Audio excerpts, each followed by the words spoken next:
9,9 bilhões em patrimônio e mais de 300 milhões em impostos. Esses são alguns números que podem constar do caso da herança do Abílio Diniz.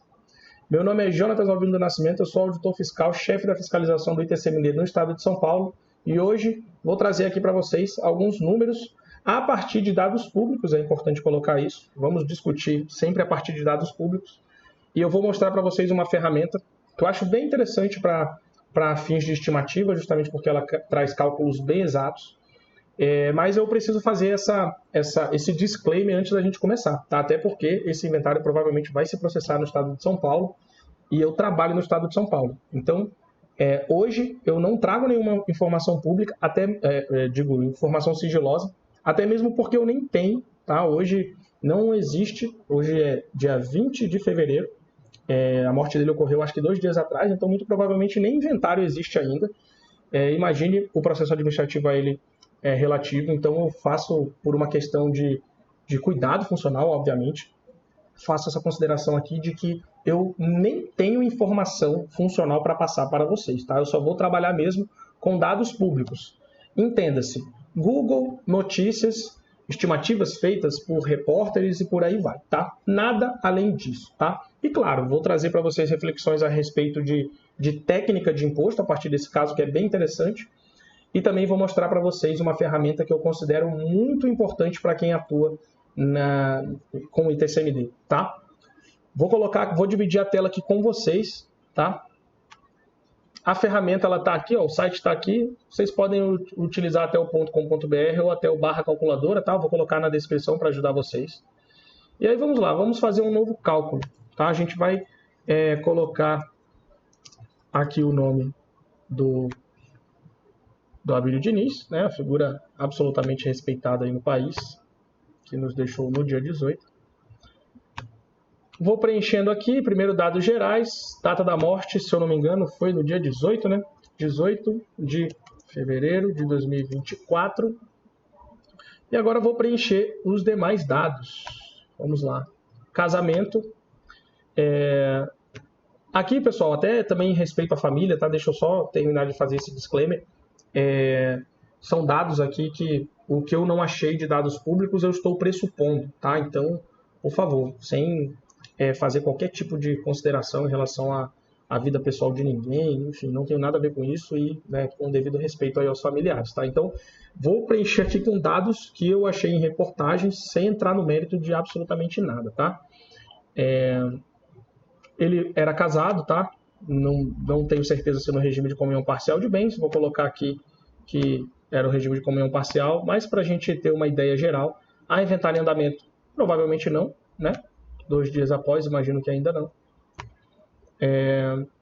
Tinha filhos, a matéria a que eu tive acesso falava em 6 filhos, valores, a gente até se perde escrevendo o número, né? 9 bilhões e 900 milhões de reais.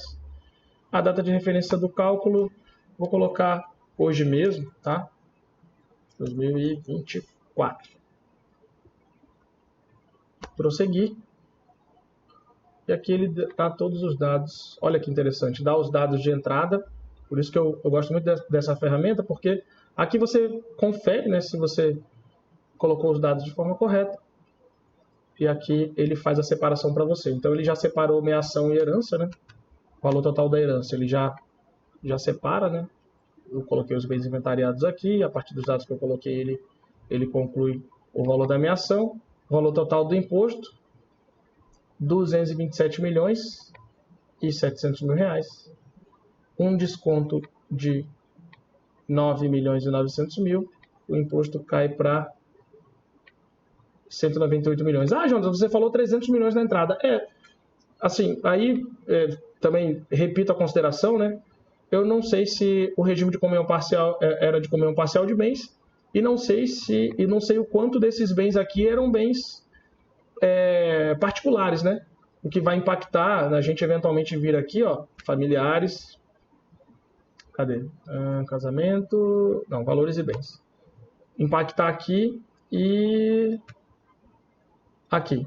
há bens recebidos em herança ou doados exclusivamente ao falecido ou adquiridos antes da sociedade conjugal? Se a gente colocar aqui sim, né? E depois quando chegar aqui em valores e bens, a gente colocar aqui, não, ele já tinha 5 bilhões, né? No início dessa sociedade. Então ele vai considerar 5 bilhões como particular, né? E aí a nossa conta já altera e a gente já bate aqui os 300 milhões a que eu me referi. Então essa conta, ela obviamente é uma conta a partir dos dados inseridos aqui. Um caso desse, que é um caso de alta complexidade, né? Pela configuração dos bens, duvido muito, muito mesmo. Na verdade, eu não tive, como eu já falei, acesso a nenhum tipo de dado, mas obviamente que há dados no exterior, há dados espalhados por diferentes estados da federação. Então, essa aqui é uma conta bem, bem resumida mesmo, né?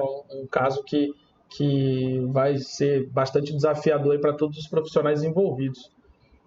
E aqui é legal também que aí vem as considerações sobre direito sucessório e as considerações, como a gente escolheu o Estado de São Paulo, as considerações sobre como é que esse imposto vai ser declarado e tal. O que a gente pode trazer? Sobre a ferramenta, eu vou colocar aqui embaixo um link para você poder acessar direto, poder conhecer, poder fazer suas estimativas. O que a gente pode trazer aqui de informações interessantes sobre esse caso, né? Então a gente hoje, estou gravando esse vídeo no dia 20 de fevereiro de 2024, tivemos a aprovação recente da reforma tributária por meio da emenda 132 e já temos a possibilidade de tributação de heranças no exterior. Só que é uma regra de transição que está prevista, ou uma regra provisória, seja lá como você preferir chamar, que está prevista no artigo 16 dessa emenda constitucional, mas que, ao meu ver, ela pende de uma regulamentação, de uma... Regulamentação não é o nome, mas ela pende de uma lei ordinária de cada ente federativo para que seja possível a tributação de bens no exterior. Então, sem entrar em minúcias aqui do direito tributário, da legislação tributária, ocorreu o falecimento. Falando agora de São Paulo, que é onde muito provavelmente há uma parte significativa dos bens, não há essa lei. Então, para esse óbito ocorrido no dia 18 de fevereiro, ainda não há possibilidade de cobrança de TCMD sobre bens localizados no exterior referentes ao Estado de São Paulo, tá? Se você abre a lei do Estado de São Paulo, os artigos 3º e 4º, há menção a bens localizados no exterior, melhor dizendo, bens que tenham elementos de conexão com o exterior. Mas a aplicação, né, foi afastada por meio, se eu não me engano, ADI 6820, tá? Que tratou das leis de São Paulo, acho que Alagoas e, se eu não me engano, Rio de Janeiro, tá? Então, sobre bens no exterior, a situação atual é essa. Já temos a possibilidade, mas os estados eles precisam se movimentar a partir da possibilidade trazida pela emenda constitucional 132 no seu artigo 16, tá?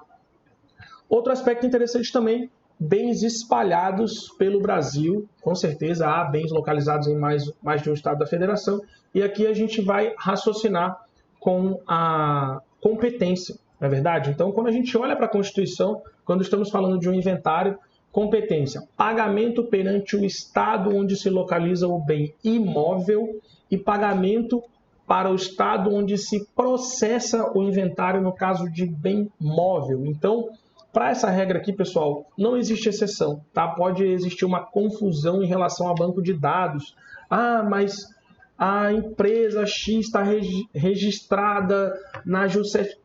Não interessa. Não há exceção para essa regra. Qual é a natureza? Está transmitindo cotas sociais, está transmitindo ações. Qual é a natureza desse bem? É a natureza de bem imóvel? Então, o pagamento será para o estado onde se processa o inventário. Então, imóvel, estado onde se situa o imóvel, e móvel, estado onde se processa o inventário. Queria trazer uma outra questão aqui para vocês também. Como eu falei, né, não tenho acesso a mais dados, né, nesse exato momento, não tive acesso a qualquer tipo de dados, então tudo que eu estou conversando aqui com vocês ou são dados de notícia ou são hipóteses que eu estou trazendo para a gente conseguir conversar sobre o tema, tá? E é isso que eu faço agora. Caso ele tenha deixado testamento, aqui é um cuidado que eu quero deixar para vocês, tá? Mas testamento, né, no caso do Abílio Diniz, há muitos testamentos em relação a inventários reduzidos. Eu já vi testamentos, às vezes, referentes a um imóvel e um carro, tá? Então, o regramento que eu vou colocar aqui, eu aconselho fortemente que você preste atenção, tá? O que acontece? A legislação tributária, ela, como toda e qualquer outra legislação, ela é editada e muitas vezes o tempo vai passando, a sociedade ela vai trazendo diferentes soluções que refletem outras áreas do direito e muitas vezes essas áreas não se conversam com a legislação tributária. Do que eu estou falando? Processo civil e legislação tributária. Tá? Quando a gente tem a possibilidade do inventário extrajudicial, a gente tem uma potencial quebra, né, nessa conversa entre o processo civil e a legislação tributária. Eu estou falando exatamente do quê? Quando a gente olha lá para o meu prazo de início do inventário, 60 dias, esse prazo ele é raciocinado tendo por base o inventário judicial, tá? Tanto que ele não faz menção à lavratura de escritura pública, não é verdade? Então, o inventário será distribuído, mas sim no caso do inventário extrajudicial. Às vezes o aluno chega a perguntar, mas eu tenho algum ato que vai significar, vai ser entendido como essa, entre aspas, né, um equivalente à distribuição, só que no âmbito extrajudicial? Estamos caminhando para reconhecer, né, eu diria que já estamos nesse patamar, né, houve uma polêmica durante algum tempo, mas hoje me parece que essa polêmica caiu por terra a partir de normas do CNJ, que quando eu tenho a lavratura da escritura de inventariante, de nomeação de inventariante, a gente marcou essa posição equivalente, tá? Mas eu quero trazer para vocês um outro ponto. Eu comecei falando do testamento. Imagine que eu tenho testamento no caso, que eu tenho testamento nesse caso, e eu estou diante daquela possibilidade. Não vou precisar de um inventário judicial. Acho pouco provável, tá? Acho muito pouco provável. Mas não vou precisar de um inventário judicial. Só deixo aqui, né, claro, minha posição, que o achar pouco provável é pelo tamanho do caso. Normalmente esses casos envolvem questões variadas, tá? Não tenho qualquer conhecimento específico e também não estou fazendo juízo de valor sobre relações que ele eventualmente tinha, relações familiares, tá? Na verdade, eu nem tenho conhecimento sobre isso, tá? Eu tive que pesquisar até quantos filhos ele tinha, enfim. Não tenho conhecimento sobre isso. Então, acho pouco provável, por essas razões, que esse inventário ele seja extrajudicial. Mas, enfim, não é esse o ponto que eu quero focar. Testamento. Temos a possibilidade de abertura e registro de testamento pela via judicial, que deve ser feito pela via judicial. A doutrina critica, né, pensa, muitos apontam que esse procedimento já deveria ser permitido também na via extrajudicial. Mas o que temos hoje é abertura e registro de testamento via judicial e autorização para a lavratura dessa escritura pública na via extrajudicial. Quando eu estiver diante dessa possibilidade, eu preciso raciocinar a questão da multa de protocolização. Certo? Eu preciso pensar com isso aqui. Jonatas, mas você está dizendo que a multa de protocolização vai ser aplicada mesmo assim? Isso é um absurdo. Calma lá, pessoal. Eu não estou dizendo que está certo. Eu estou dizendo que há uma incompatibilidade entre a evolução do direito processual e a legislação tributária. Quando olhamos para ela e ela fala da multa de protocolização, ela não traz essas exceções. Ela não traz. Então, isso, em regra, vai estar parametrizado no próprio sistema. O que vai constar lá? O que ele vai te pedir? Ele vai chegar nessa minúcia de caso tenha ocorrido abertura e registro de testamento pela via judicial. Entendeu onde eu quero chegar? Esse é um detalhe muito, muito, muito miudinho, que só quem realmente é especialista na área domina. Então, qual é o ponto aqui? Raciocinar essa questão, raciocinar essa possibilidade, para que eu possa antever um determinado movimento. Vamos lá, caso concreto. Já tivemos alunos que enfrentaram esse problema, tá? Opa, a possibilidade é legal, abertura e registro via judicial, e vou pedir autorização.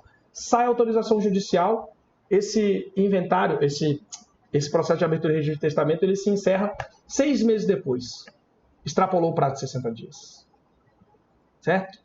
E aí eu não tive esse cuidado. E agora? Aí eu vou para a lavratura dessa escritura e vou preencher esses dados, já entra uma outra pessoa, já entra o tabelião que tem responsabilidade sobre os tributos referentes a essa escritura pública também. Então eu preciso pensar nessa solução, tá? Eu preciso pensar em como eu vou resolver esse problema da multa de protocolização, caso eu tenha testamento e caso, né, nesse caso bem específico aqui, eu vá para a via judicial para depois vir para a via extrajudicial. Me parece, eu já adianto aqui, que quando a gente tem via judicial, ou melhor dizendo, abertura de testamento e via judicial na sequência, as coisas meio que se misturam, né? Porque é distribuído por dependência, então fica muito factível eu defender a tese de que a data de distribuição, nesse caso aqui, eu posso utilizar a própria abertura abertura e registro desse testamento, tá? Até porque é uma etapa absolutamente necessária para esse imposta pelo Código de Processo Civil. Mas, quando eu tenho essa transição, aí essas informações elas já podem ficar mais truncadas, entram limitações de sistema aqui, entra a responsabilidade do tabelião também nessa lavratura, então é interessante eu ter um cuidado a mais. Beleza? Se você gostou desse vídeo, eu peço que você aperte o joinha aqui, é bastante importante para o nosso canal.